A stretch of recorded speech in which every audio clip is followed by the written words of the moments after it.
can you tell me what you had for breakfast this morning? Banana. Is that it? That's it. I'm just gonna start it with this. Nice to finally meet you. I mean, I regret that it's under these circumstances. You know, I would rather it be. Why are these circumstances regretful? Because I don't know. I feel like it's not the. It's kind of we're we're kind of on opposite sides of the spectrum when it comes to this regard. So I don't know. We can have a cordial conversation. I'm just I mean, I got into this game knowing I would have people disagreeing with me. So I mean, this to me is the best time to be meeting. Yeah, cool. It's hard to read tone like from Twitter comments. That's what I'm saying. So okay. Yeah. Well, anyway, you recently came out with a video that was very much in reference to me on your YouTube channel that was titled "How Political Correctness Ruined Art." Yeah, and, cringy title, by the way. I'll just throw that out there right away. I mean, whatever you want to say. So, you know, that's your video. Also recently, in kind of the lead up to this conversation that we're having right now, you sent me a message saying, you know, that you love what I do, you have respect for me and what I do, but I'm part of the problem. That was like literally kind of what you said. To sort of kind of give you the floor off the bat, do you want to tell me and the audience what you perceive as the problem that I'm like contributing to and just like kind of lay that out and then we can kind of start from there? Sure. I think the biggest problem and probably the point of my video, you know, I hate this polarization that we're living in right now, the political divide that's present at this moment. And I think, I don't know, tackling these topics with a lot of aggression and a lot of conviction. I understand where you're coming from. You've been doing this for a long time. I understand it's probably fucking tough for you. Like, I have seen all the haters and all the people. Listen. I'm not having a tough time. I'm fine. Okay, cool. Okay. Is the polarization the problem to sort of like get to the yes, and really okay. Let me just finish. Okay. Encouraging and doubling down on that polarization, you know, with aggressive comments and even I don't know. Let me read a tweet. This is the tweet you wait. I don't know. I'll just quote it. Like I don't know what it is. Just tell me what I said generally. I'll tell you. When you make a think piece, but you can't think. Right. Okay. How should I feel about that? How should you? Well, I mean, it's definitely making fun of your video. Yeah. I mean, do you want to know why I would say something like that, or? Okay, sure. I just feel like you made a lot of terrible points throughout the video. I'm having a hard time sort of seeing how you feel polarization is necessarily the issue here because, I mean, you've said and contributed to polarization in your video in your own way. I mean, let me just kind of pull this out of the closet and get a little direct here. I mean, this is kind of a different position you're taking here now that we're sort of on stream than you are in the video. In the video, you say very bluntly, the issue, the problem, the greater problem here is that you feel like there is an absolute inability to give shitty people any sort of recognition. Is that the problem that we're kind of facing societally right now that I'm contributing to? We don't give shitty people enough recognition? No. That's not what I was trying to. That's not the point I was trying to make. But that's literally the thing that you said is the problem, and those words came out of your mouth. Those words did come out of my mouth, but well, I'll use this as an example. So you watched the video, right? No, I watched the whole video multiple times over and wrote notes and pulled it apart. So you seen the Jordan Peterson segment? Yeah, I did see that. And if you want to talk about that too, what did you think about that? What did you think about that? What did I think about the Jordan Peterson section?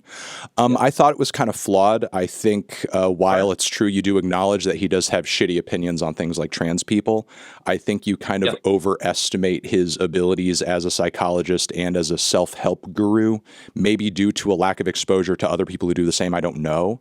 But part of the reason that I think you kind of glommed onto that a little unquestionably is that you adhere to one of his most flawed and awful arguments he's made multiple times later in your video, that why should you be able to make prescriptions on how to make the world a better place when you can't even fix your own life? And we could extract that onto figures that you also mentioned in your video, like MLK, for example, who we can acknowledge was a flawed man, did some bad things. Because of that philandering, because of that bad behavior, should he have then shrunk away from trying to fight for civil rights and fight for causes of racial equality? Because, oh, well, I'm a bad person who does bad things and I have a flawed personality, so I can't try to fight for a greater good. Do you see how that's kind of like a flawed point?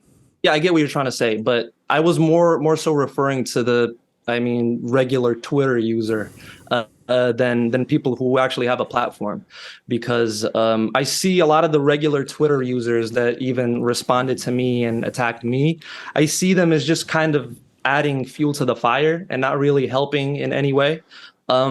But the thing is, like, MLK had. Let me finish. But wait, MLK had to at one point be just some like regular, average, irrelevant Joe who was still a flawed. He was a flawed person first. We all start off as flawed people. We never start with a platform that we can then do something good with. So he started out as a flawed person. And, you know, just like any other random Twitter user, was somebody who had an idea and a passion and a point of view at one point that he felt was worth fighting for. You know, I get what you're saying, that like a lot of these people may be coming at you on Twitter like irrelevant nobodies, but like not all of them may be forever. And at least a few of them may go on to have a platform and have influence that they sort of have some kind of positive impact with, even if behind the scenes or to some extent they are some kind of flawed person that makes mistakes. I disagree with that because of the notion that the way MLK, and I'm not very educated, I'm not very educated on this issue. I'm not even from the US, so I'm not completely familiar with all his talking points. But the way he approached the whole civil rights movement, it was a lot more understanding and trying to connect even with the racist people, you know, trying to reach them than just like pure attack, fuck you, everything you're saying is wrong, you're a piece of shit person. I think that gets us nowhere, and I think that's been proven in the last couple of years.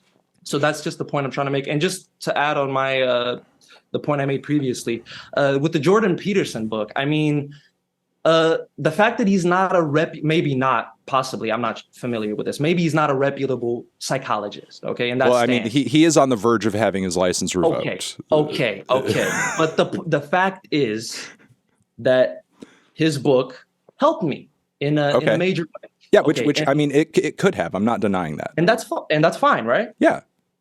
Okay, and you may not hold this opinion. I'm not conflating you with your fans or anything, but I saw a lot of people saying like, how can you say that? There's a million other better psychologists than Jordan Peterson. Why would you say that? You can read other books, which is like, I get what you're trying to say, but can I not like acknowledge that something helped me? Can I not be honest about, I don't know, about good experiences I have with certain things because they come from a problematic source? Is that what we're doing? You know, in this specific case, I don't see an issue with it per se, especially since you kind of acknowledge that Jordan Peterson does legitimately have like shitty opinions on certain things. Yeah. Like the greater problem is that like Jordan Peterson, I mean, you could look at the man's Twitter account. You could look at his speeches. Right. You could look at where he gets booked and does talks on a regular basis. Like he's not often paid or brought in to speak to groups of people to address that topic. It's more often to address wokeness. Yeah. It's more often to address trans people. It's more often to address,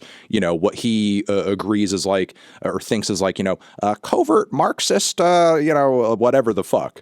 You know, that is often what he's being booked to discuss. I mean, if anything, if he's still acknowledged as a psychologist and as a self-help guy, it's in order to bolster his legitimacy as a man who can comment on these issues. Because it's like, oh, well, maybe I should consider what this man has to say about all of these topics that he's not educated in because he's a psychologist. Your point here being that I'm legitimizing Jordan Peterson in a way, so that also kind of I think you personally did your due diligence in sort of acknowledging that he is a flawed guy.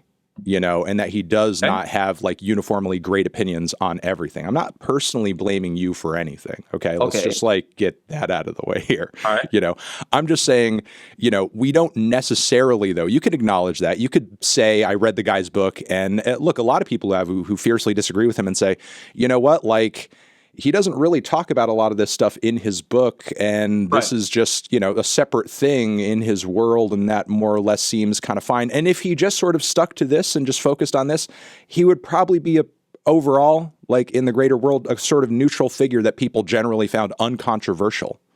Like nobody's attacking the man. Like the guy didn't rise to prominence because he had like really hot psychological takes. Like he rose to prominence because he was making a big to-do about, if I don't acknowledge people's pronouns on the college campus, they're going to throw me in jail, and I won't do it. I won't do it. You can't make me do it. That's why he rose to prominence. It's not because he's like, I don't understand what point you're trying to make here. Like, well, the point I'm trying to make here is, even if he is good at this one thing, okay, to an extent, we don't need to then give him his flowers, especially since, at that one thing, he doesn't seem to be the greatest in the world at it. And in addition, wait. Let me finish my point. Okay. This is my point. I have two more sentences. He doesn't seem to be the greatest in the world at it. And in addition to that, it doesn't seem to, what I want to say is define the bulk of his influence and impact on the world is what I'm saying. When Jordan Peterson is talking, I guarantee you 90% of the time, it has little to do with what is in that fucking book that you read. And it's more on the things that you personally acknowledge make him a shitty human being. Like he makes his living being a shitty human being, not being a self-help guru or a psychologist, which again, he's on the verge of losing his license. All right, so that's like the 8th sentence. That's cool. Sorry about that. I lied. I'll readily acknowledge. I'll readily acknowledge that I lied there. I get it. I like yapping. I'm a yapper too, so I can't even blame you for that. I mean, you just said it's okay for me to say that the book helped me, but are you now saying that it's not okay for me to say that? Because no, you can say it, but the thing is, like, there's a difference between, I think, just kind of personally enjoying something and even just like kind of accepting on a personal level. Like, I think this is, something I can kind of separate from him, and something what I do, which is like, I criticize things, I analyze things, and then I sort of use my platform to boost and expose those things to other people. Look, I'm not making an argument here that in regards to Jordan Peterson or, even Vulture's one, that it's like some kind of grand sin being committed just by virtue of listening to it. I went on my stream and listened to it in front of tens of thousands of people. Like if that's the argument that I'm making, then I've just literally committed the same sin that I'm accusing other people of. Of course. That is not what I'm saying. I'm not I'm of like the same opinion of you, that one individual person choosing to listen to this record or read a Jordan Peterson work is not like, some kind of greater detriment to the state of the world or something like that. But I don't think we're doing ourselves any favors by ignoring the idea that actions do have consequences, and that, there are potential dangers and downsides to like uncritically praising and platforming things that may be attached to things as dangerous as, like, let's say, Nazi ideology, So you think all those things are attached. So you think it's impossible for me basically to say, okay, I enjoy him as a psychologist, but he's a horrible fucking human being. Well, I think he himself makes it difficult to unattach them because he uses his psychology background to bolster his shitty opinions on other topics. He himself uses that as a platform to make his opinions seem more valid than they are. Jordan Peterson himself is making the detachment difficult. It's not me doing that, it's him. Yeah, okay, but the point I made in the video specifically, my words were, not that we should do that, but that I should be able to say that. It was, I don't know, I should be able to say that I like Jordan Peterson as a psychologist. I should be able to say that Kanye is a generational artist without getting a flurry of eye rolls and sighs in response. That was my point. That you shouldn't receive judgment simply for enjoying something. And just to add on, wait, hold on, let me finish my point. Just to add on to that, I think even if we were to entertain the fact that it's okay to judge people for that, I don't think it's productive in any way or sense to what you're trying to do, to what I'm trying to do, to where we're trying to get. politically and socially as a fucking society, I don't think it's effective in any way. And I think that's been proven these past couple of years. I don't think I'm just going to get to the nitty gritty of things. I don't think deplatforming is an effective way of doing things. And I'm not of the opinion that like any number of words that I could say in any YouTube video would like end Kanye's career or deplatform him. Okay. But that is sort of, I mean, I'm with Jordan Peterson specifically, that is sort of what you're advocating for, right? Like there's no need to legitimize his psychological background. He's a shitty person. Let's just like completely fuck him, basically, right? Fuck whatever he does. That's deplatforming in a sense, right? No, I'm not saying like fuck whatever he does. If he decided tomorrow that he was going to stop making a living off of lying about and debasing trans people and just focus on the psychology stuff, to whatever extent people enjoy that or get something out of it, that would be fine.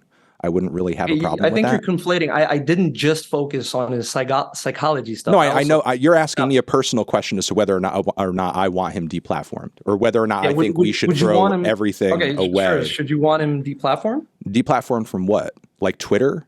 Twitter. I mean, I think he's, I guess, allowed to be on Twitter as according to the TOS. You know, I don't really know what you think my argument is. Like, I'm not saying that like Jordan Peterson should be prevented from speaking his mind. What I'm saying is like, look, he's giving really dumbass opinions and there's going to be consequences for that. People are going to react negatively. People are going to turn off. People are going to be unhappy with the things that he's saying. There are going to be companies and corporations that you need in order to spread your message out there and put it on this platform, put it on that platform, that may not want to work with you because of the fact that it ends up being a bad look. Like, that's just consequences for the things that you say. Like, when we're talking about widespread deplatforming on every level that you possibly could, I couldn't really imagine anything other than like the government stepping in to sort of actually make that happen. And I'm not advocating for that. Whoa, no, I don't mean that kind of deplatforming. I mean kind of well, I mean what I'm saying is like that's with Andrew Tate, for reference. What happened with Andrew Tate? He got deplatformed off everything, and his stature grew. He became sort of a martyr for the Red Wing. You know, Piers Morgan, whatever, like Ben Shapiro, everybody talking about him. His popularity rose more than ever because that was his main talking point for a long while. He was like, "Hey, I'm banned from everywhere. They don't want to hear what I'm saying. Like the higher ups banned me from saying this because they don't want you to hear this." You know, he gave him validity in a sense to the ignorant people on the other side. And I think the thing here is that we're on the same side here, okay? Even though I hate, you know, using sides as you know, in my terminology, but I think we want the same thing, but I think we just have different ways of dealing with ignorant people, and I don't know, tackling that issue. I don't know if you know what you're saying here holds completely true, because the thing is, like, provably a guy like Alex Jones, for example, who due to his actions and his words has been pulled from everywhere, sued into the Stone Age, and, you know, basically like his influence dampened in every way that it possibly could. That has provably, yeah, sure, made him a bit of a weird, obscure-ish meme folk hero among some conspiratorial psychos on the internet, but arguably he has way less influence now than he ever did. So, I mean, wouldn't that be an example of like platforming working and ultimately serving a greater good, since now he's no longer able to as effectively turn his audience on people whose children have been killed and force them to move from house to house to house to house because they're being threatened because they think that they're playing into some kind of weird government plot to have their guns taken away or something. I get what you're saying. I get what you're saying, but I completely disagree with you in the sense that I think I used this analogy. I did use this analogy in the video.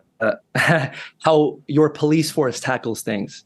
It's sort of like trying to put a Band-Aid on a fucking decapitated head, you know, just ignoring all the core problems and just trying to patch up these singular individuals when in reality there's still demand for this type of content. Okay, it may not be Alex Jones, but another Alex Jones is going to rise up because that demand is still there. You can't just erase that demand, no matter how many individuals you suppress or erase off the planet of this earth.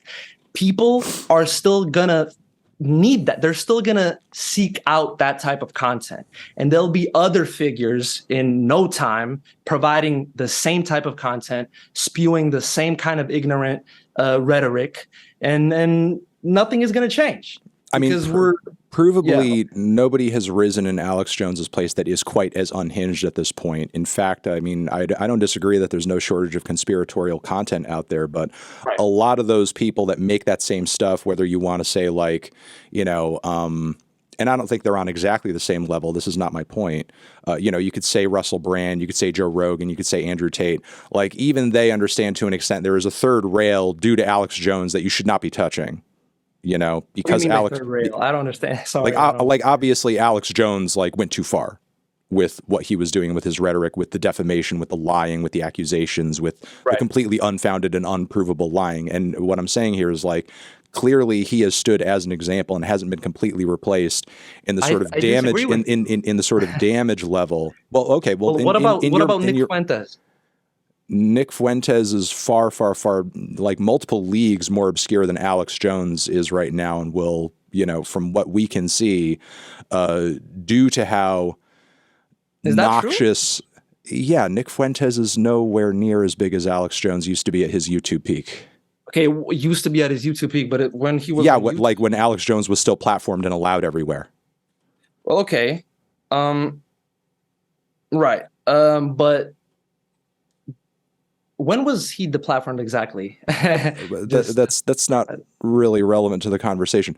Look, here's the thing. I think wait, hold on. I think it is because recently we've seen a huge uprise in like red pill content, Sneeko, I don't know, Andrew Tate, Nick Fuentes. That might be it's not a coincidence, right? There was a need for that. Maybe that need was previously fulfilled by Alex Jones and it needed to just be fulfilled by someone else. And then you have this huge movement of ignorance. And you have to tackle that issue. Look, I'm not saying that there's like not parallels, you know, between Alex Jones and those worlds. But when Alex Jones was at his peak, he was saying incredibly heinous things, spouting absolutely insane, you know, conspiracies that, again, landed him in court. And he had a massive YouTube channel, a massive podcast, like a massive following. And just allowing that to kind of quietly fester rather than actually challenging it would have long-term had more negative effects than good. And on top of that, you know, to kind of rewind on an argument that you were making earlier, and I'm not going to bring up a hypothetical here because I would have to absolutely get, you know, vile and disgusting to do so. But just because there's a demand for a certain type of content, and I think we can, without sort of like spelling it out, imagine how bad this hypothetical could get. Just because there's a demand for a certain kind of content doesn't mean that economically and commercially we should satisfy it. Like, I'm sure I don't need to spell it out to say what kinds of disgusting, abusive, sick, and twisted and depraved types of content there are probably some psychos out there who would demand if they had the freedom and ability to demand and consume it. But just because that demand is there doesn't mean that we should try to satisfy it as a society. You see, we should try to satisfy it. I mean, that's a very idealistic thing of way of viewing things. No, it's not idealistic. How you portrayed it is kind of in a very... I don't think we should do it as a society either, but we've seen it time and time again. Certain individuals... No, okay, well, let me be a little bit bolder about it. I think we should actively discourage the creation of certain types of content. We do that, though, and it doesn't work. Okay. No, it does work because there are certain types of content that are illegal that would proliferate much more greatly and in ways that you couldn't even imagine if we just allowed it to flow out with no boundaries, no limitations, nothing. I'm not saying no boundary. That's not, my point is not no boundaries. My point is holding people accountable without like completely, I don't know, separating the two, like just... I don't even know how to say this, man. It's just like I don't like the aggression because the sides get more polarized. And all right, I'm sorry. Wait, I need to regroup. I need to regroup. The point I wanted to make and the example I wanted to use specifically was I don't know if you've seen recently that documentary on that Kick streamer, that like heinous, disgusting guy. Yeah, the guy who was basically collecting pictures of teenage girls naked. So yeah, it's horrible that he has a platform to do that. But why does Kick even exist? We have to go back. Twitch as a platform was extremely aggressive with like all their policies and enforcing, politically correct rules, which is, I think it's cool. But what's happened and what sort of happened in as a result of that is you get this disgusting, heinous counterculture of Kick, of Rumble. You have these platforms who will enable people who behave like that, will enable people who say problematic things. And now like when otherwise you could have controlled that type of behavior. Now it's just completely loose. It's just completely out of control. So I see that. No, wait, I'm not. Let me finish. I'm not following you. I see that streamer as a direct result of that. I really don't get what you're saying. Are you saying that if he was allowed on Twitch, he would be able to be more easily controlled or something? No, I'm saying because of Twitch's aggression and like draconian rules when it comes to like not saying anything problematic. But he's not just simply saying problematic things. He's collecting what is effectively CP and posting it on a Discord. Yeah, and he wouldn't have been allowed to do that on Twitch. Have they been less aggressive with their pursuit of justice? The point I'm trying to make is that Twitch would still be the predominant streaming platform if there wasn't so many people fed up with their fucking. I mean, they're still technically the predominant streaming platform, from what I understand. Technically, but Kick is a big problem. We can agree on that, right? We're not going to pretend like we disagree on that. Yeah, but it's not a problem that doesn't exist because Twitch has rules. I see that directly. I mean, what's his name? Trainwrecks TV. The reason he's the founder of Kick. The reason he even started Kick was because he was banned off Twitch. And he saw that as a direct opportunity. There's so many people that have been banned over realistically small stuff, not okay. Let me finish. No, I'm stopping you because it's an awful point. It's an awful point, and people in the chat are fucking cringing at what you're saying, bro. Listen, I don't care what people think. No, you should. This is a point where you listen. I'm stopping you before. I'm stopping you before you harm yourself because I think self-harm is against TOS on Twitch. Listen, just because we know for a fact that the way that the economy on the internet works today and what's allowed and what's not allowed, just because we know for a fact the fact that we don't allow the purchase and sale of certain things in what you would call like a white market. Just because we don't allow sale of what thing? Like child pornography? Is that what you're referring to? That could be one thing, or black tar heroin, or slaves, or that's not legal weaponry. I'm not talking about directly. Listen to me. You're not even listening to me finish my point. Just because we know the fact that we don't allow that in sort of like, the regular markets on the internet, so on and so forth. And as a result of that, that pushes the sale and purchase of that stuff down into the dark web. Just because we know it creates a black market of sorts around that kind of stuff, around that kind of whatever you want to buy, whatever you want to purchase. Just because we know that exists doesn't mean that we should just start taking a softer approach with it in general society. Because, it's going to exist anyway down there in obscurity on the dark web. So we might as well just be like open to it generally because it's going to exist anyway. You're completely ignoring the fact that there is potentially a sliding scale of exposure that goes on between just rejecting it and making it illegal to an extent and just allowing it to flow unquestionably. Like I'm talking about the marketplace of ideas, though. I'm not talking about like black tar heroin, or it's a completely different. No. It's not just the marketplace of ideas, because you're talking about a guy who makes a name for himself on Twitch, effectively creating a CP subscription service on his Discord. Who? The guy on Kick? Yes, the guy on Kick who we talked about. There's a little documentary. Specifically, he would be heinous anywhere. But you specifically brought him up as an example. How are you not talking about him specifically? I used him as an example because of the ripple effects of Kick existing, of train wrecks transferring over to Kick, making Kick. That's the reason he was even enabled to do that.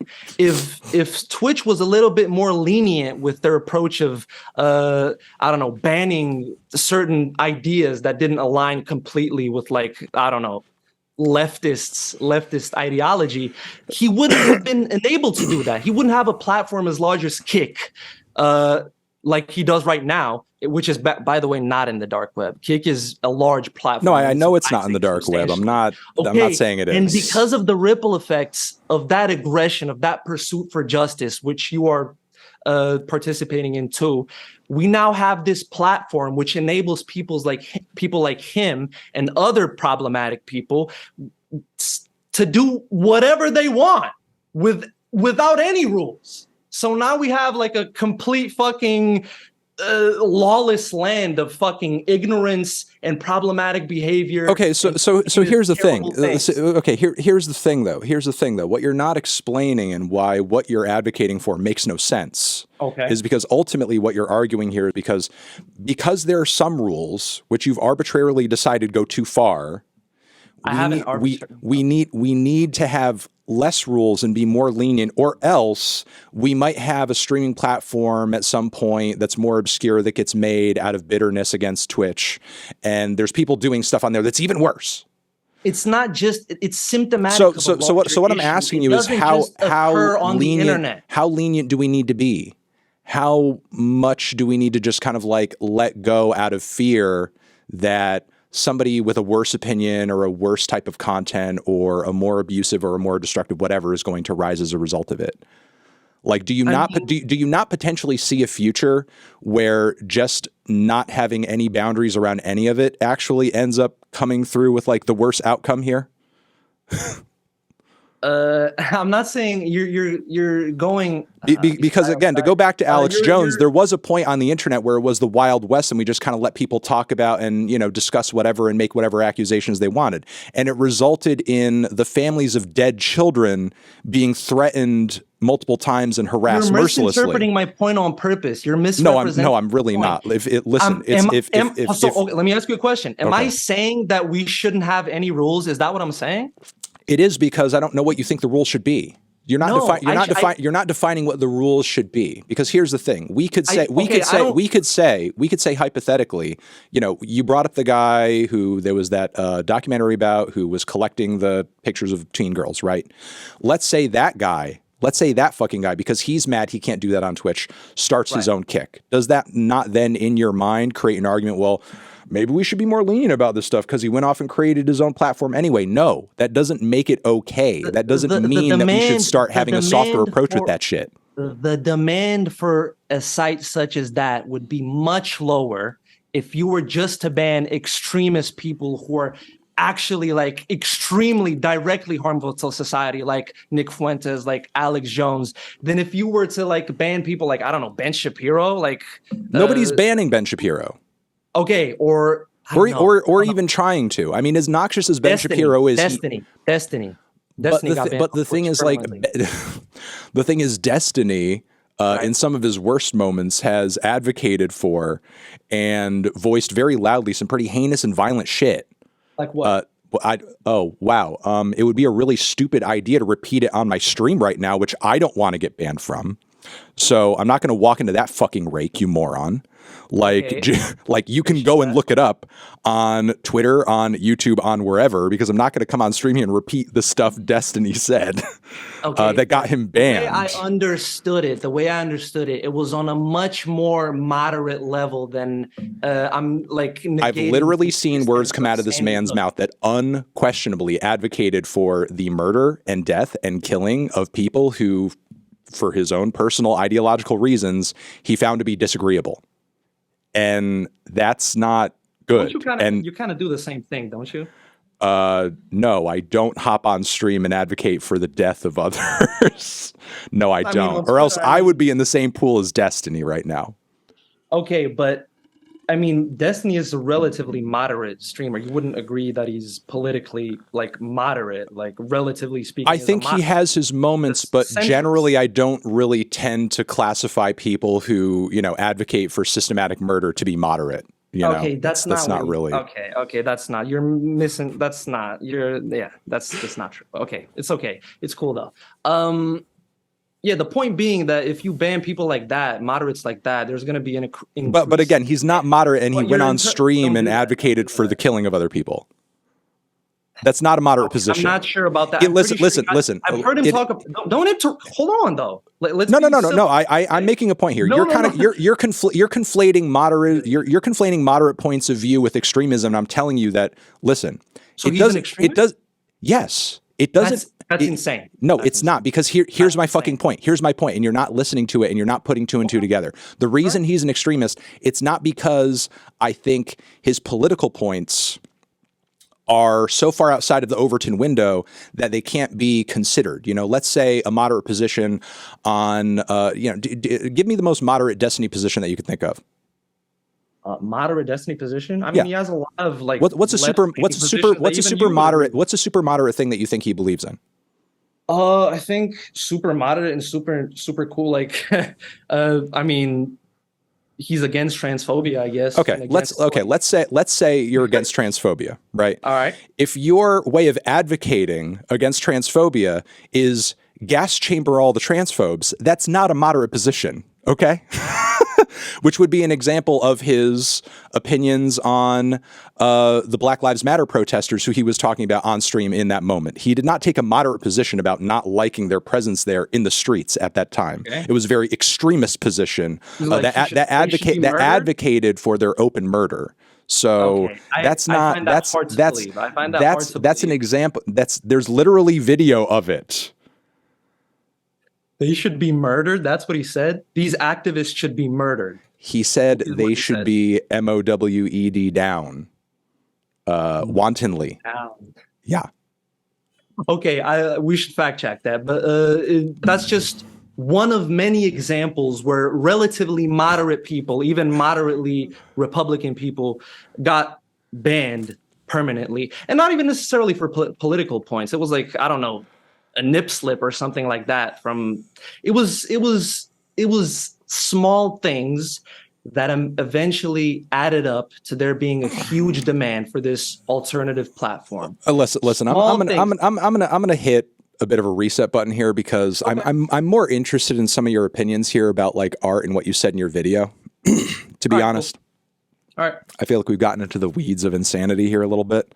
Yeah. I just want to like ask you here to kind of get to because I see a lot of what you're saying in this video as kind of like an analog for a lot of Kanye fans feel around my Vultures 1 review and how people feel about the record generally in kind of a negative way.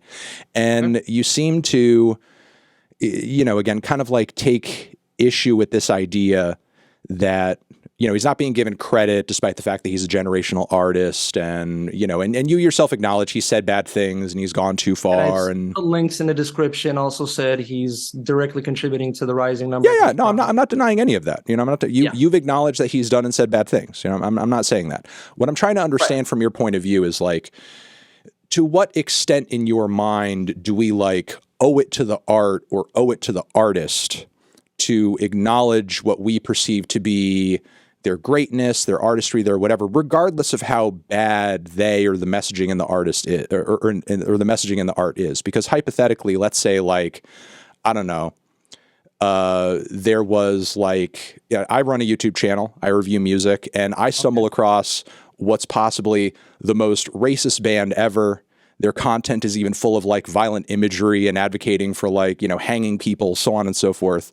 But you know what, the production goes hard. And you know what, that Peggy beat on the record is insane. Like, do I owe it to the album to like talk about it and praise it and whatever, just because like I think it sounds kind of good? that's an instance of where the problematic opinions are in the art. So But that's Kanye trivializing anti-Semitism and saying that he's not racist, he just has a preference, and says that his wife is a reference. You don't think that's a slippery slope? Well, wait a second. You don't think trivializing anti-Semitism and kind of laughing off his anti-Semitic comments as if they aren't anti-Semitic is not going too far? After he said, "I'm a Nazi and I love Hitler," and like and talking so on and about so forth. murdering people and hanging people, I think it's well, yeah, okay, that's which I think is fair to an extent. I just want to understand like where the border is, like how much racial hatred and anti-Semitism on a song or a record is too much for you. Like, if it's just one bar, is it okay? If it's just the chorus and the verses don't have it in there, like, can we let it slide? I don't interpret any of his bars to be directly anti-Semitic. They may be referring to other people labeling him as anti-Semitic. And I don't want to be put in a position where I'm defending a fucking Nazi, okay? I'm not defending Kanye in any way. But the point being is that like it's a big difference. You can't conflate the two. Like, I have his bars written down actually. Well, again, specifically, I'm not trying to say they're exactly the same. I'm trying to understand for you personally how far is too far, and what I'm guessing is. Again, Kanye saying in light of the anti-Semitic comments that he's made, and as you said, contributing maybe to this greater flow of hate crimes against Jews, laughing that off, saying like, yeah, man, I keep a few Jews on the staff. Yeah, man, I'm crazy and bipolar and anti-Semitic. Ha ha ha. Being like, oh, how could you say I'm anti-Semitic? I just fucked a Jewish bitch. Like, obviously for you, that's not too far. How much further than that could you go to where you're just like, okay, man, he's actually doing too much? Yeah, if he directly said something anti-Semitic on the record, for sure. Just referencing the drama outside the art. For me personally, and I want to make this perfectly clear, I don't want to hold anybody else to this standard that you must separate the art from the artist. I don't believe in that at all. I think you should be free to do whatever you want. If you want to boycott the art, sure, do that. I think it's cool. I think it comes from a good place, a moral place. But I just think it's unfair. It's unfair to like try to force that on other people. And unproductive to force that on other people. But it's just arguing with other people and having opinions on the internet, forcing it on other people. Like nobody outside of like, showing you their opinion on Twitter has any kind of mechanism to control the things that you say or listen to. Like, how is that making you do something that you don't want to do? What? Sorry, can you repeat the point you just made? You're saying that people shouldn't be sort of like forcing other people to, not consume Kanye's music or whatever. Because he's saying, okay. I'm gonna ask you this question. I actually want to know this. I'm coming from a completely good place. Like, what do you think your role in this exactly? Like, what are you trying to achieve with your sort of like holding Kanye accountable and going super hard on him and his fans? What exactly are you trying to? Where are you trying to get to with that? I think I'm just kind of explaining the futility of just making a normal Kanye review around this record. Because I admire the fact that you called it unreviewable and you like didn't formally review the record. I admire that fact. I think that's great. I don't have a problem with that. But it's like, besides that, there was a lot of like, I saw you fighting on Twitter with with Kanye fans 24/7. Like, it was incessant. It was to an extreme degree. And I think that was kind of unproductive and kind of ended up to more attention being created around the album, where people who maybe wouldn't have listened to the record were like, "Whoa, what is this drama?" I'm not under any delusion that there's anything that I could do to bring Kanye any more or any less attention. Okay, so what is you don't have, so with you're just fighting with people out of it's fun for you? Well, I'm definitely calling it out, and I'm definitely pointing out that the well has been poisoned to the point where doing a normal review of his stuff is pretty much futile. The reason I was fighting with Kanye fans is because a lot of them are kind of reiterating the straw man of my argument, which they think is Kanye bad, can't review Kanye bad. When my actual argument is that his actions and his statements and his behavior have either solidified people against him or solidified the cult of fans around him to the point where you can't really have a level-headed discussion around him and his music without being called either biased or just being looked at by people who, rightly see what he's saying and doing as disgusting and thinking like, well, even if it is good to an extent, I don't want to affiliate with it. I mean, you yourself said in your video that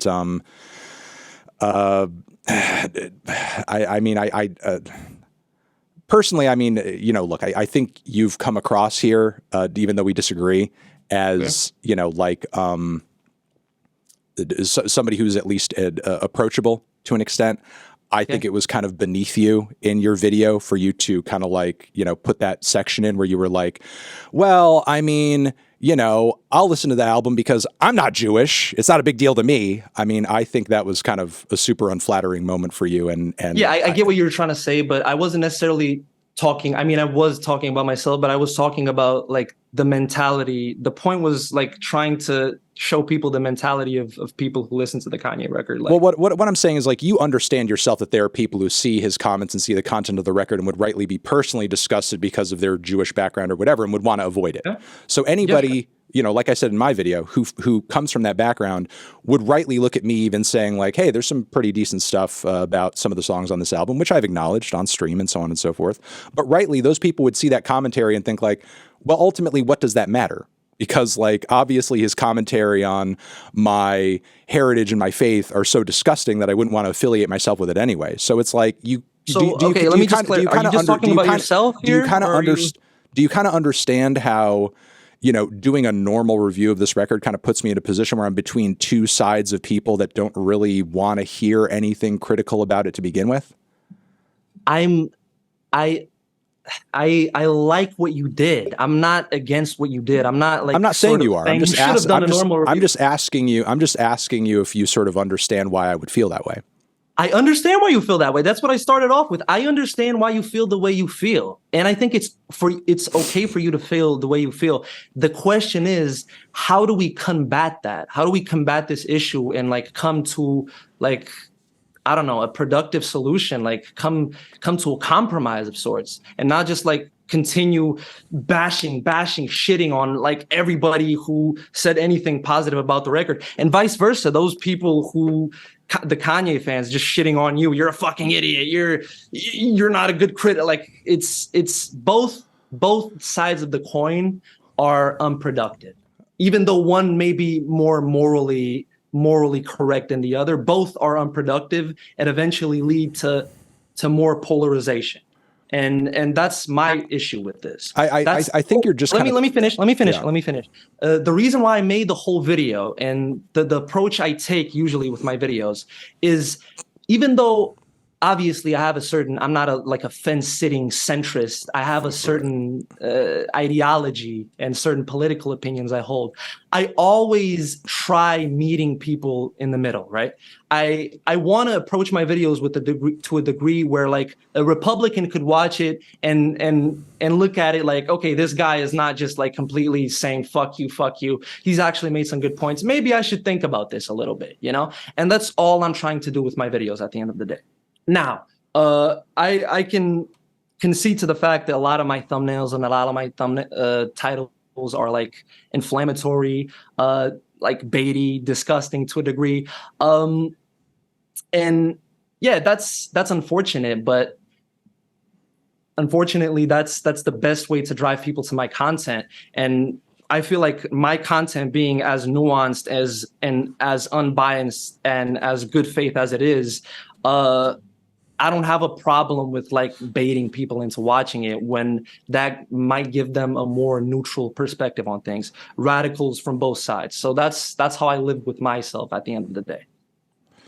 Okay, I mean, I'm sorry to pop your bubble here a little bit, but I mean, I'm sorry, but you personally are not unbiased in any sense, and you're not presenting an unbiased perspective from what I can see, any of your content. I take that back. I can see that. That's not the case. And I understand that. What you even expressed just now is a bias of sorts, because the thing is, I take that back. I'm not unbiased. I'm not unbiased. Okay. Sorry I said that. But let me finish my point. I let you finish yours.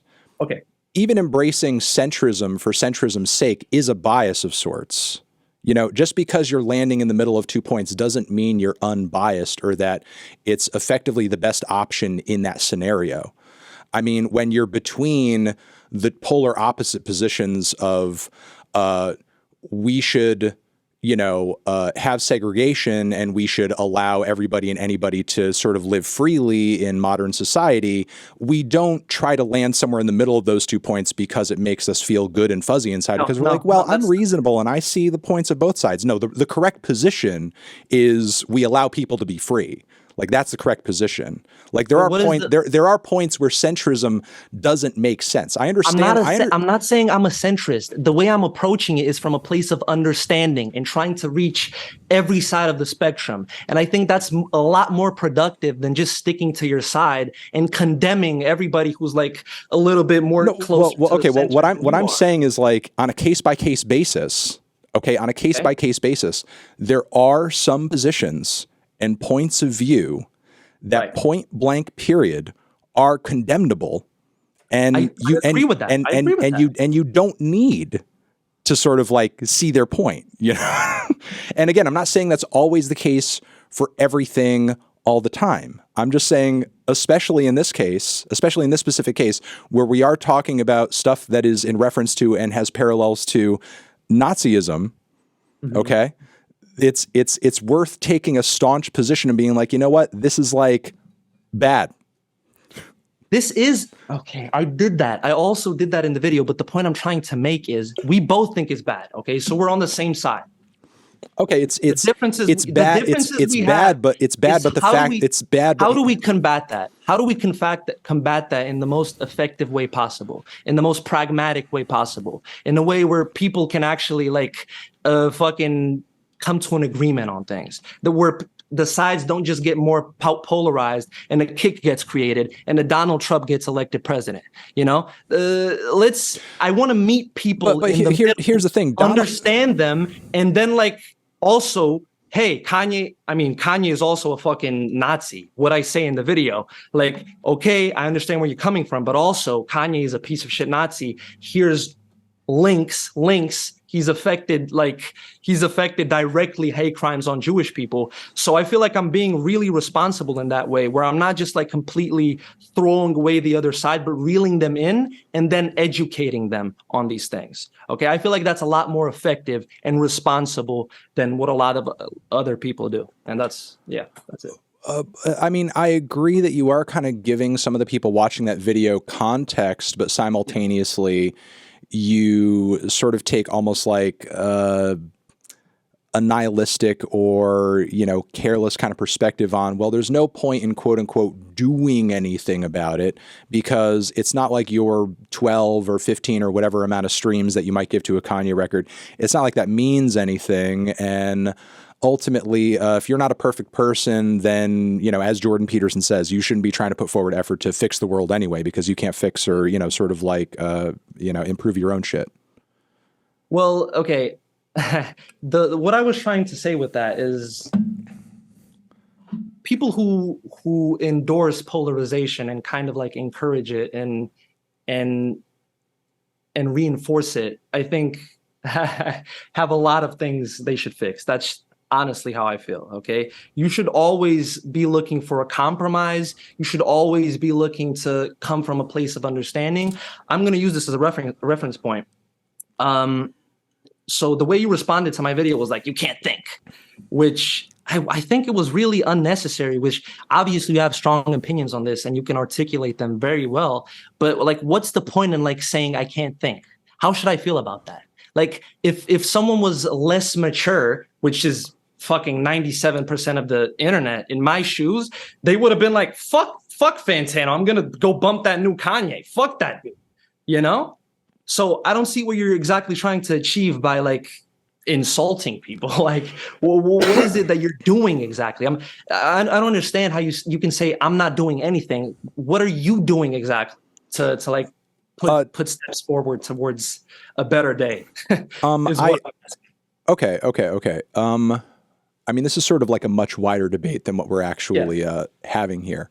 But it's my position at the end of the day when I see And this goes for me and other people who sort of comment on politics regularly on the internet.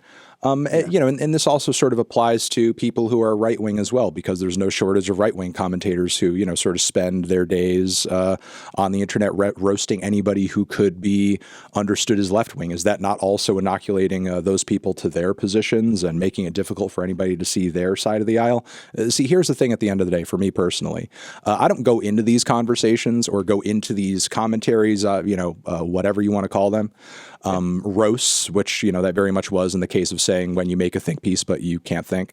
I don't go into any of that thinking you're going to read that and be like, oh, maybe I'm the one who's wrong. You know, no, that's I didn't think you were going to see that and have that reaction, and that's ultimately not my goal either. My interest mostly, and especially in light of the Kanye video, is not that Kanye fans see what I'm saying and they're converted. It's that you guys completely freak out as a result of my very level-headed and sort of like, you know, basic principled position on this, and you basically throw a multi-day temper tantrum. And yeah, you could say, oh, Anthony, he was fighting with these people on Twitter. Yeah, if you look at the replies, there's literally Nazis in there and people ask me if I'm Jewish. Like, to the silent majority of normal people who observe that, they're like, whoa. And I've gotten tons of comments about this. These people are fucking freaks. So I don't want to have anything to do with that. So just like Kanye, you guys are further inoculating normal people to entering into the fan base because you're dogpiling on me over rightly calling out the fact that there's weird anti-Semitic stuff on the record and that things have become so poisoned well-wise that you can't really have a normal discourse around the album. I'm not really trying to convince you or convince Kanye fans to believe me. I'm showcasing to other people who aren't already in the cult how freakish all of this is, and they're objectively seeing the reality of that as a result of the reaction of what I did. So what I take away from what you just said is, so you look at the extremists, like the worst people, like the scum of the earth, and you kind of take that minority and kind of apply that energy to Kanye's entire fan base. Is like, those tweets are public, those tweets are for everybody to see. You're kind of grouping all these people together, and I don't know. It's just, I don't think it's productive in any sense. I understand what you're doing. And I think for you, that's great. And your intentions probably are in the best place. But I mean, I don't know what your intention was when you wrote that. Like, listen, keep in mind. Wait, let me finish. I don't know what your intentions were when you wrote that to me, but what ended up happening. I just told you the intentions, but okay. You didn't have any intentions, but that's what ended up happening. I feel like you have a responsibility to try to understand how people are going to react to what you say. You can't just put shit out there and say, okay, no, I know. Wait, let me finish. I knew how you guys would react. You had the reaction that I thought you would have. It doesn't matter. It's weird. It's weird that you think the reaction that happened wasn't the one that I intended. What you intended doesn't matter. Okay. It's what ends up happening in the end after you put out there whatever you put out there. That's what really matters. That's what has the real effect on people. Like, for example, boom. I mean, Tom McDonald can make a song about equality, but if the hook is just screaming white people, which he actually has a song, then that's not what people are going to consume it as, right? That's not how people are going to interpret it. You know, maybe he can say, oh, I had the best intentions in the world, but in the end, that's not how it's going to be consumed by other people. People are going to see it as an attack. People are going to consume it as a racist anthem. That's what's going to end up happening. So even though you probably have the best of intentions, the way you see them through is something I completely disagree with. And I think is counterproductive to today's society and today's political divide and everything. Okay, I think we're getting to the central point of what you're arguing here, and you know, here's the thing.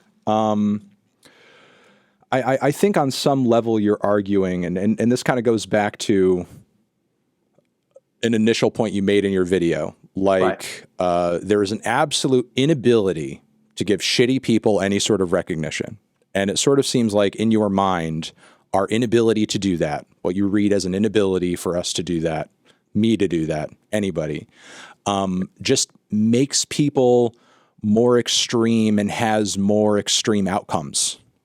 Well, okay, that's kind of a reductive way of. Well, I don't disagree on being reductive to some extent, but I'm really trying to like boil down what your belief is so I can like pinpoint it and then say my piece on it. So well, my video was made in a way it's not just if that's too reductive of a point, what additional context is there to understand what you're trying to get at? My belief is that, okay, if you can't give credit to shitty people, for you, if that's where you stand, that's okay. That's okay. But the problem arises when you try imposing that on other people. That's when you see this counter effect happen. That's when you see the polarization happen. I think it's fine that you think that and you believe that. Okay, and what's the bad result of the polarization? What happens as a result of the polarization? What's the downside of that? What's the downside of that? Well, don't just laugh at it. I really want you to know, in your view, what is the downside of the polarization that you think is so bad? What is the downside? Well, we can't have no normal conversations. People just react to things based on what group they're in. Okay, and what's the downside of that? What happens is people are on different sides. They disagree. They can't see eye to eye. What's the result of that? What happens from there then? People don't listen to each other and they don't connect in any way. And then each side gets more and more radicalized. That's part of why Trump is probably going to be elected president. Well, that's what I'm saying. It's like you're saying that bro, that was my point. Are you saying like the disagreement and the polarization just makes people more radicalized? Is that your point? Yeah. Okay, and that's it. Just the raw radicalization is ultimately the raw radicalization and how we combat that. How do we prevent that from happening? Let's be reasonable about these things. Let's not just attack. Okay, but like you see that there are some positions and beliefs that you can't. There are some positions. There are some positions. There's nuance to everything. But you get what I'm trying to say in the grand scheme of things. You understand what I'm trying to say? No, I don't, because the thing is, what I'm trying to get from you is like, where is the line when things become so extreme and so heinous and so ridiculous that we don't need to come to an agreement? We don't need to find the middle. We don't need to compromise. Like, when do things get so far that we're just like, this is too gross, we can't accept it? Because, like we couldn't look, I feel dumb bringing it up, but it's not like it's not coming out of Kanye's mouth. Like, you understand how we couldn't look at Hitler, Germany, 1940s and be like, maybe there's like, a middle ground here. You know what I mean? Like, obviously that was something that needed to be thwarted. So it's like, at what point, at what position do we see things going so far that we're like, enough? It's too much. It's done. The way we even get to that point is because of the polarization. The way Hitler gets even created is because of the polarization. That's historically inaccurate. Like, ask any World War II scholar. Hitler didn't come to power because people disagreed over things. No, Hitler rose to power because people were desperate and people were fucking hungry for food. People were fucking looking for a savior. They were looking for a savior because they were put in a position where they had to, in a position of desperation, where they had to look for their. Okay, I mean, look, you're getting closer to it. There are arguments that things like which I think is destitution and economic disparity creates context for things like fascism. Sure, but like, do you understand how that's completely removed from people having different opinions? No, the point I'm trying to make is how we get to a Trump being elected is by a Hitler being elected. At point after World War I, everybody hated Germany. Everybody was, not to be like sound stupid here, fuck Germany, reparations, like they were poor as fuck. So in a way, that's just another instance of polarization. Like, everybody's against us. Fuck them. That's what happened with Trump. I mean, we're in a predominantly liberal cultural age. I mean, considering the internet and everything. And what I'm assuming happened is all the Republicans saw that, like, we're constantly being attacked. We need someone who's going to speak for us. Oh, there's this charismatic leader who's going to promise us a better day and America's going to be great again. Let's flock to him. Whereas if there wasn't that much like attack from the left, there wouldn't necessarily be a need to do that. There wouldn't be need for such a extremist political candidate. That's what I'm trying to say. So I think that need that need comes from that polarization. So I think, just to get back to what you were saying earlier, is I understand what you're trying to say with, like, there's certain extreme positions that we should shun and we should completely block out. But the way we even get to those extreme positions being accepted, like in a major way, is through that polarization. So our mission is, how do we reduce that polarization? How do we meet people in the middle and come to an agreement, come to a compromise, so we can stop a Trump from getting elected? I don't really understand what you're going on about, man. Like, you made you've made two completely different arguments. You've acknowledged that the rise of Hitler came as a result of the destitution of Germany, of the fact that their sort of favorability on the world stage fell after World War I, of the fact that people were starving and struggling and so on and so forth. How does that line up in your mind with Trump gets elected because liberals have opinions and they're attacking Republicans? How is that the same thing? Because liberals are dominant, culturally speaking. Liberals hold most of the real estate. That's just a matter of fact. Real estate what? Like real estate physically? Real estate in the culturally? Marketplace of opinions, culturally. Yeah, culturally. Like, it's predominantly a liberal culture. The culture is currently in a liberal. I mean, it's obvious because, like, I don't know, the reason we even have this whole cancel culture. No, it's really not obvious in a world where we can't. And you don't even live in the U.S., right? Yeah, I don't. Yeah, in a world where we don't. I acknowledge there may be a disconnect there. In a world where we don't even have health care for all, and on top of it, we have a far right Supreme Court that won't even challenge basic written, plain as day ideas in the Constitution because it favors more their side of the political aisle. We're not living in this ultra liberal ideological state right now. Like, even Joe Biden, if you took him politically and ideologically on the world stage in Europe, for example, he'd be a centrist at best. Right. I would think he would still be a liberal, but it's okay. No, I mean, he's not a Jeremy Corbyn. He's not even a Lula da Silva. Like, he's not a far left political figure. He's not a far left, but he's moderately left. He's not a centrist. Like, come on, let's be honest. I mean, what I'm saying is, on the world stage, he would be centrist. There are leaders across the world, especially in first world developed nations in Scandinavia and Europe, where he would actually be considered quite centrist. I'm talking about first world countries. Yeah, no, I am also talking about first world countries. I'm not talking about third world countries. I'm talking about Scandinavian, European countries. Like we're getting away from the point here. The point I was trying to make is, when you push people into these corners and you just completely shut them out. Okay, listen. I understand your point. It's just a bad one. Okay. Why? I won't disagree that there are parallels. That there are parallels between Germany at the point that we're referencing and America now, in that there are similar economic. I don't want to use Germany as an example. We're in a we are, because Kanye's a fucking Nazi. Okay. No, all right, and he's saying I love Hitler, so that's why the comparison's coming up. I won't disagree that there aren't parallels there, but the parallels aren't because people have opinions and they're disagreeing. The parallels are because economically things right now are shit. The disparities between the richest and the poorest people in the country are worse than they've ever been, and people can't fucking live anymore without worrying about where their next meal is going to come from, or whether they're not going to be able to, afford their bills over the next couple of months. It's fucking insane. And everybody, that's not a cultural issue. Everybody, far left, far right, somewhere in the middle, is looking for a place to sort of lay the blame for all of this on. And often, for people who are on the right, the answer to those problems is, well, it's people who are brown coming across the border and they're taking your jobs, they're making the economy shit, so on and so forth. It's other countries ruining our economy with their trade and their this and their that.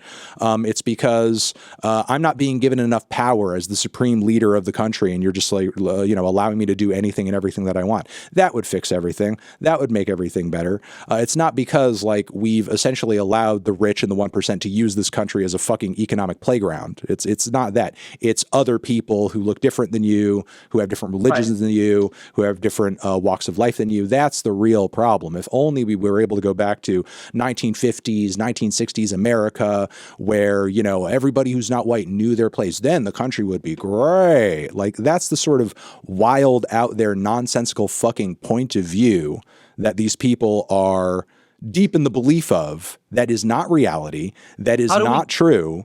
And the thing is, acting like the reason they feel that way is because trans people exist, or people who are Mexican are coming across the border, is preposterous. That is not a position we need to sort of like see the validity in, because it's not a valid position. There's no validity in it, but you should still try to, like, how do you say it? Convert those people. You should.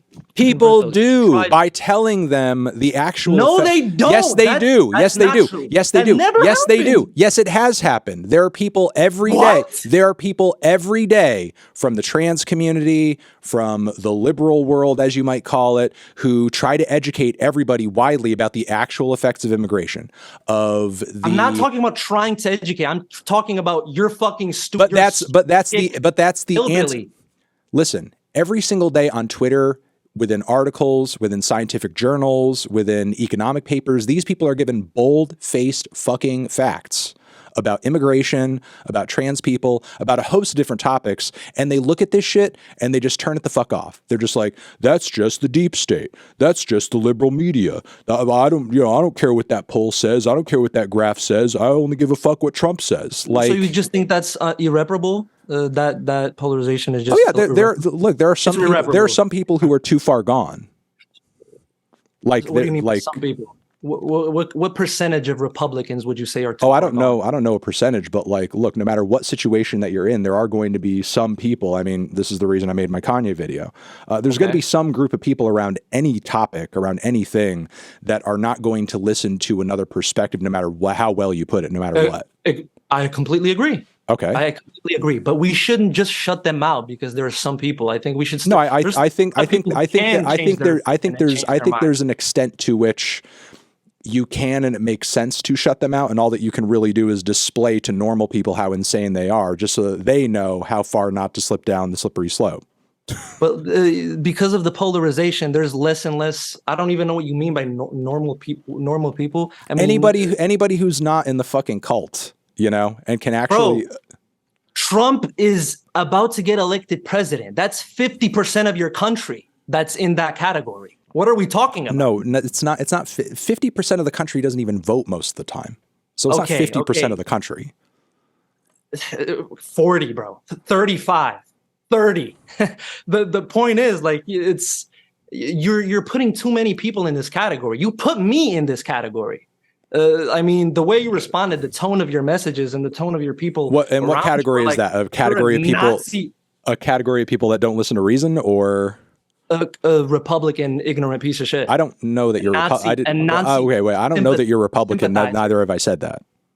Okay, but that's what you're enforcing with your tweets, with the way you talk about these things. I actually think most Kanye fans are pretty, even though obviously as a result of Kanye's rhetoric, there are a fair amount of Nazis in his audience now. I think your general Kanye fan is pretty, maybe not too politically plugged in. Not to say like that equates to being ignorant. I think most people are not all that politically plugged in. I just think a lot of his fans generally, outside of the fucking psychos who, due to his rhetoric, have kind of hopped on the bandwagon. I think most of his fans don't really dive that deeply into politics generally to have a super far left or super far right position. And I don't think you're gonna educate them on anything by just fucking. Yeah, no, I don't care to. Don't do this. I'm not trying to. This is horrible. I'm not trying to. I'm not trying to. You're not trying? Okay, so you're just having fun on Twitter is what I'm assuming. No, I'm showing to people who, again, might be sort of like maybe approaching this from a position of like, what's going on with this topic? What's this debate all about? What's all this hubbub about? Which is most people.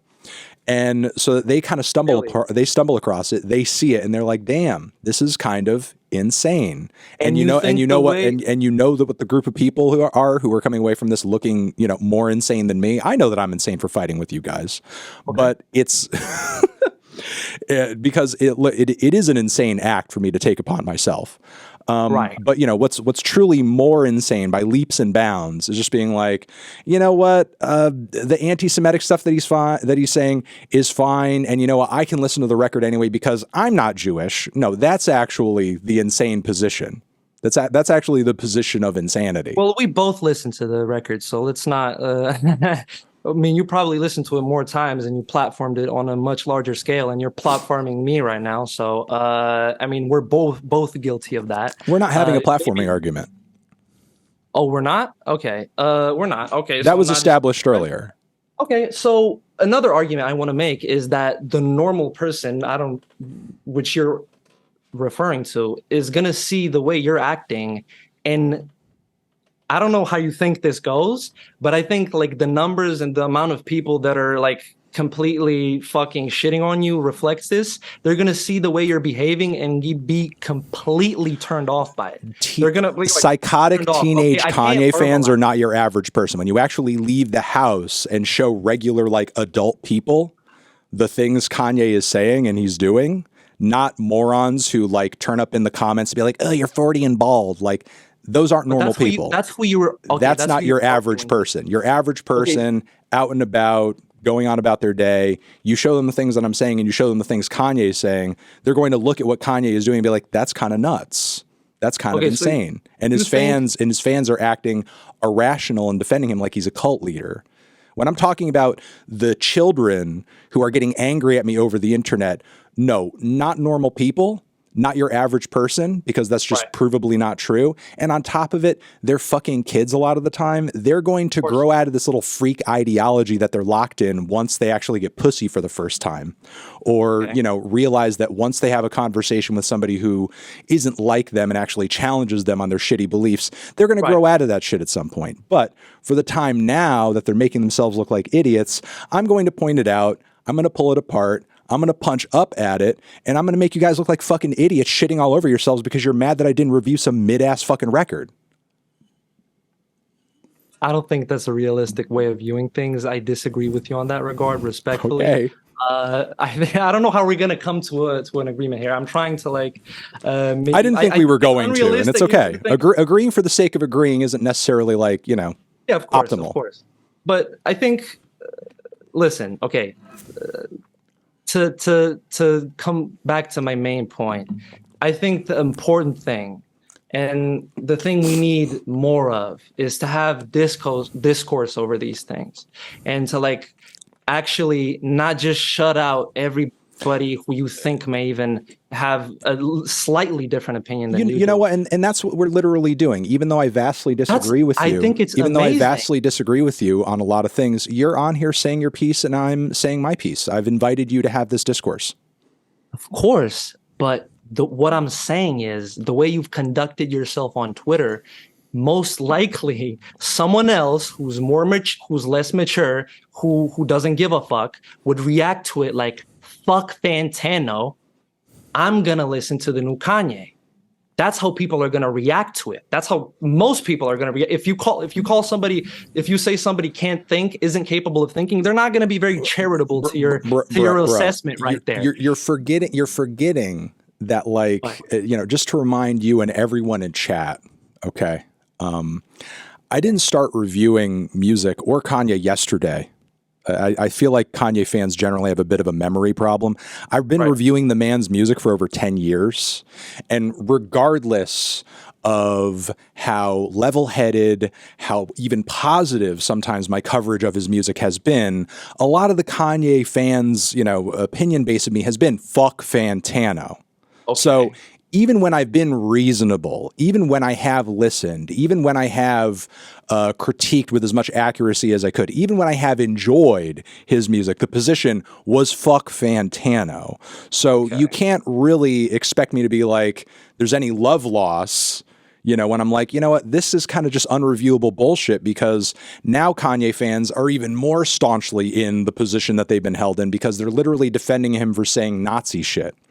So it's been "fuck Fantano" even when I've been fair, even when I've been level-headed, even when my views on Kanye's music have more or less aligned with the fandom on certain new records. It's been "fuck Fantano." So there's not really any bridge being burnt there. when we're talking about people who defend a guy who's said that he loves Hitler, and people who have provably hated me for over a decade anyway. Yeah, the point I'm trying to make is I've been trying to get through to those people. I've been doing it. Okay, and now to what avail? Yeah, of course. And now your prescription is they say fuck me, fuck them. Yeah, because the past 10 years haven't worked. Because the past 10 years haven't worked. I don't know. Oh, I don't. Has any of it worked? You tell me. I mean, I guess the position that I was doing before, and not that I feel like I'm entitled to people agreeing with me over whatever opinion I put out. The past thing didn't necessarily swing people to my opinion, so it's not like me just being more, I suppose, bold about it and unapologetic about it, and just sort of like, standing in process and just not reacting, but rejecting the concept of reviewing the album altogether because nobody's going to listen anyway. It's not like that's necessarily going to come out with a different result than just a normal review would. So I guess what I'm trying to say is, like, why again are you kind of putting onto me this outcome that I'm not even trying to achieve? Like, I'm not trying to convince Kanye fans at this point. I don't think I'm going to. I don't think I'm going to. Trying to do. It's what you're doing on the surface. That's fuck everybody who's saying fuck me. You should be above that. You should be responsible. No, generally I am with pretty much every artist, but we're talking about a guy who uses his platform to soften people to Nazism. And I feel like in that case, you probably should be fuck that guy. Of course, fuck that guy is cool. But because you think Kanye fans are the only fans that don't care about what I have to say. But the thing is, like, I could talk about other artists, and I could even bring up a lot of their moral indiscretions in reviews without sort of being reacted to in the way that I have been historically with Kanye fans, to where I'm being theorized as like secretly Jewish and so on and so forth. Yeah, that's horrible. I agree with you. That's horrible. I just don't think... Okay, so you might understand that, like, in this really weird, unique instance where I'm experiencing this one thing that I don't experience with any other artist when I'm reviewing their work and commenting on their behavior, that I might have a different approach. Yeah, but you usually... I'm not going to be obtuse here. You usually have the same... No, there's nothing usual about this situation. No. We can't say what I usually do because there's nothing usual about this. There's nothing usually about it. I know what I usually do in usual situations, but there's nothing usual about this. I'm not gonna pigeonhole myself just to this. I'm talking about everything, about the core principle of responding with fuck all of you. I don't agree with that. I don't think that's productive. I don't think that's gonna get us anywhere. That's my problem. Okay? I mean, I keep repeating the same thing, but it's like, if it's okay for you, if it makes you feel like you're doing good, that's fine. But at the end of the day, I feel like the only thing it's doing, not just with Kanye, I mean, in usual, with that fuck everybody mentality, it's causing more polarization. You're not going to convince any non-believers, and you're not going to get anywhere. And the divide just gets more and more separated, and the sides get more and more extreme, and nobody wants to hear each other out, and everybody is calling each other pieces of shit and assholes. I think that's horrible. I think it's really sad, and I think the state your country is in right now, to the point where you've industrialized and commodified this political divide, I think it's disgusting and repulsive, and I'm just happy I don't have to live there. But if I did live there, I would try my hardest not to play into that, because I recognize the trap. I see how it's not going anywhere productive. That's what I'm trying to tell you. Okay, well, I think we've had this conversation. Yeah, we had. We're going in circles now, but hey, the point I'm trying to make after this is, listen, we don't need to hate each other. We can still come together and talk about things. After this, I'm not going to be like, fuck Fantano. I'm going to be, hey, we had this conversation. We disagreed on some things. Listen to it, hear it out. Maybe you learn something new. And that's it. Not be like, fuck, this dude is so fucking, look at this fucking stupid dude. Why is he saying what he's saying? Like, that's stupid. That's childish, and that's immature. So yeah, that's all I'm going to say. Okay. I mean, I'll leave things by saying polarization just as a concept isn't necessarily a bad thing, especially when you find yourself polarized against positions or points of view that would lead to the extermination of innocent people. I think there are some cases, and again, this is all case by case. I'm not embracing this just as a philosophy overall. I think there are cases where it's just fine to say, you know what, fuck that guy, fuck those people. I don't need to put in the effort to convince them because there is a far larger swath of people, generally speaking, that see that group of people and see that disagreeable opinion and see that, heinous point of view and just sort of see it as stupid. And I feel like in those cases, all you can really do is sort of highlight it as stupid for, as many reasonable people as possible. And, and that's just kind of, my feelings on it. I don't think, softening people to heinous ideas is necessarily the answer here. And, it's fine to openly reject things sometimes without, sort of like having a nuanced debate about it. It doesn't, it's not the sensible option in all cases. As somebody who is someone who's, studied political science and has, followed politics and political discourse for years and years and years and years. I'm well aware of a lot of different debates on a lot of different topics that generally I think are pretty fine. I think are cool. I think are acceptable. But I think there's a certain point at which you could just be like, no, there's actually not like an acceptable middle position on this, And I guess that's just where I'm kind of at here. Okay, I just want to end things off by clarifying. I'm not advocating for a middle position. Nothing about what I'm doing is like getting people to get to a middle position. I hold an obvious ideology, obvious political ideas. I've condemned Republicans in the past. I have several videos on Republican rap. This is horrible. This is trash. Fuck this. But I think generally, and I'm glad this conversation happened. We should be, I don't know, especially people like me. I don't want to come to my own defense here. It sounds stupid, but like I'm relatively nuanced in my video. It's not coming from a bad faith. It's not coming from a bad place. It's like transparent. It's honest. I feel like you should tell me what your disagreements are without like calling me an idiot. Like not you necessarily, but other people. Like I think you should just be more accepting towards people who may not hold the exact political opinion you do. And I've seen a lot of people that didn't even watch my video. And they were like, fuck this dude. He's a Republican Nazi apologizer, Nazi, whatever it is. So, yeah, I mean, I think it's just sad. And I hope we can grow past that. But yeah, thank you. Thank you for having me on. Thank you for having me on, even though like the conversation wasn't that cordial at points. But yeah, I'm glad we had it anyway.